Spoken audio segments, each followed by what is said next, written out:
Hello friends, स्वागत करता हूं आप सभी का। तो दोस्तों, आज बहुत ही महत्वपूर्ण टॉपिक का मैं आप लोग को एमसीक्यू करने वाला हूं। तो दोस्तों, इस टॉपिक का नाम है आप लोग का एनसीएफ 2005, जो कि मोस्ट इंपॉर्टेंट है दोस्तों, CTET paper 1 and CTET paper 2 के लिए। ठीक है। 2011 से लेकर 2024 के जनवरी तक का एग्जाम को आप लोग देख सकते हैं। चाहे दोस्तों आप लोग का पेपर 1 हो या फिर पेपर 2 हो, दोनों एग्जाम में दोस्तों आप लोग का इससे रिलेटेड क्वेश्चन पूछा जाता है।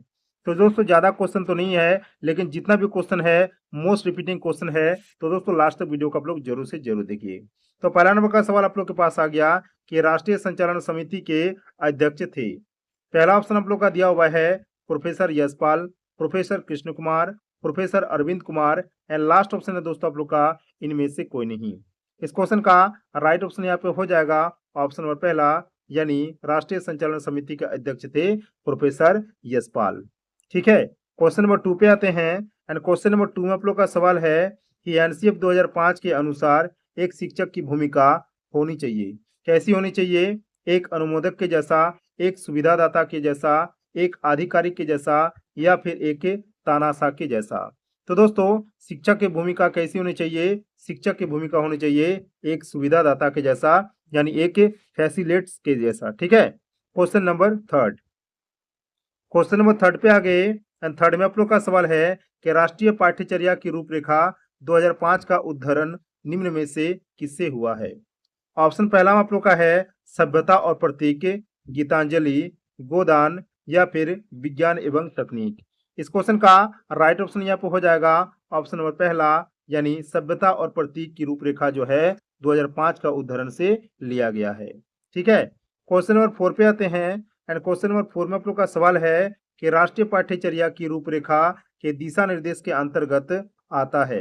क्या आता है? ऑप्शन पहला में आप लोग को है कि ज्ञान को स्कूल के बाहरी जीवन से जोड़ना। ऑप्शन बी में है पढ़ाई रटन प्रणाली से मुक्त हो। सी में आप लोग का ऑप्शन है परीक्षा को अपेक्षाकृत सरल।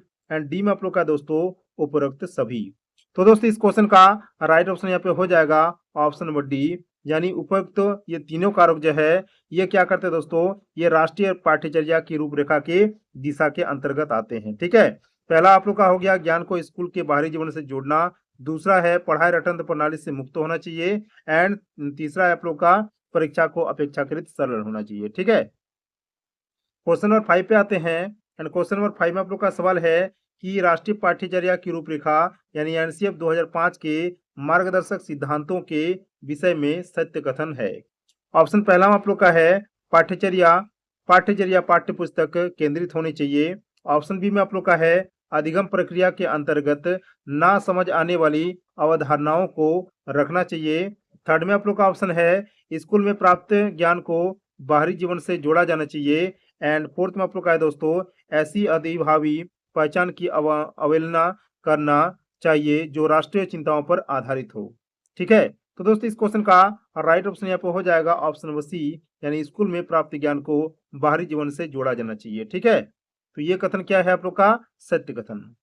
क्वेश्चन नंबर 6, क्वेश्चन नंबर 6 में आप लोग का सवाल है कि एनसीएफ 2005 के अनुसार सीखना एक क्या है? ज्ञान के निर्माण की प्रक्रिया है, ज्ञान अवरुद्ध करने की प्रक्रिया है, सीखना व्यक्ति विकास को प्रभावित करता है, या फिर उपयुक्त में से कोई भी नहीं।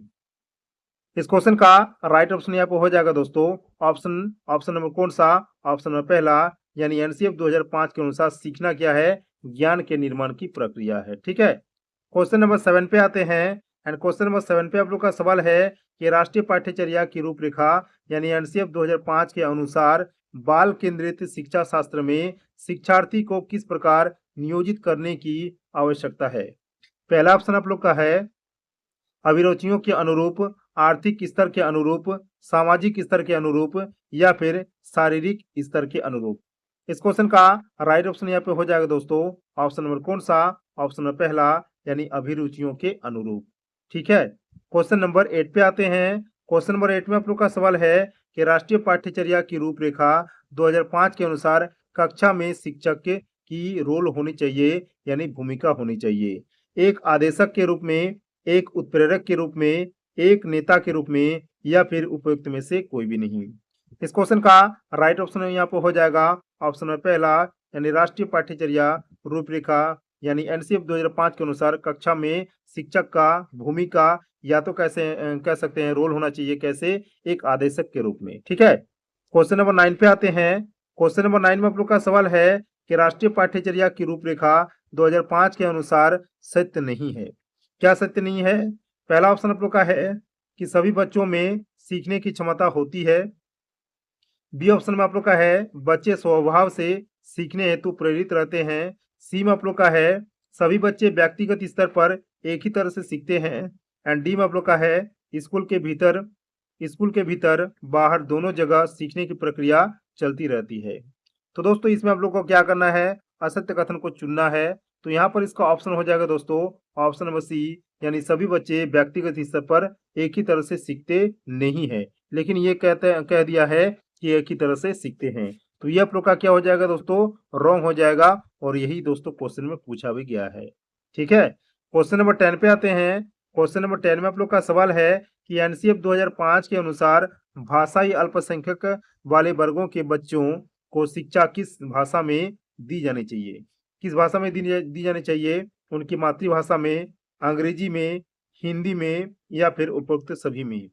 इस क्वेश्चन का राइट ऑप्शन यहाँ पे हो जाएगा ऑप्शन नंबर पहला, यानी उनको शिक्षा दी जानी चाहिए किस भाषा में? मातृभाषा में, यानी मदर टंग में। ठीक है, क्वेश्चन नंबर 11 पे आते हैं। क्वेश्चन नंबर 11 में आप लोग का सवाल है कि एनसीएफ 2005 के अनुसार बच्चों के आकलन का तरीका है। क्या है? वार्षिक परीक्षाएं, अर्धवार्षिक परीक्षाएं, दैनिक गतिविधियां, या फिर इनमें से कोई नहीं। इस क्वेश्चन का राइट ऑप्शन यहाँ पे हो जाएगा आप लोग का ऑप्शन नंबर सी, यानी दैनिक गतिविधियां। क्वेश्चन नंबर 12 पे आते हैं, जो कि मोस्ट इंपोर्टेंट क्वेश्चन है कि भीड़ भाड़ वाली कक्षाओं में डैश अध्यापन की बात करना निरर्थक है। पिछड़े, सामान्य, कक्षा केंद्रित, या फिर सृजनशील। तो दोस्तों भीड़ भाड़ वाले कक्षाओं में सृजनशील, ठीक है, भीड़ भाड़ वाले कक्षाओं में सृजनशील अध्यापन की बात करना निरर्थक है। तो ऑप्शन नंबर डी इस क्वेश्चन का राइट आंसर हो जाएगा। क्वेश्चन नंबर 13 पे आते हैं। क्वेश्चन नंबर 13 में आप लोग का सवाल है कि यदि बच्चे होते हैं तो भी दर्शाते हैं। क्या दर्शाते हैं? स्कूल की असफलता को, अपनी असफलता को, समाज की असफलता को, या फिर परिवार की असफलता को।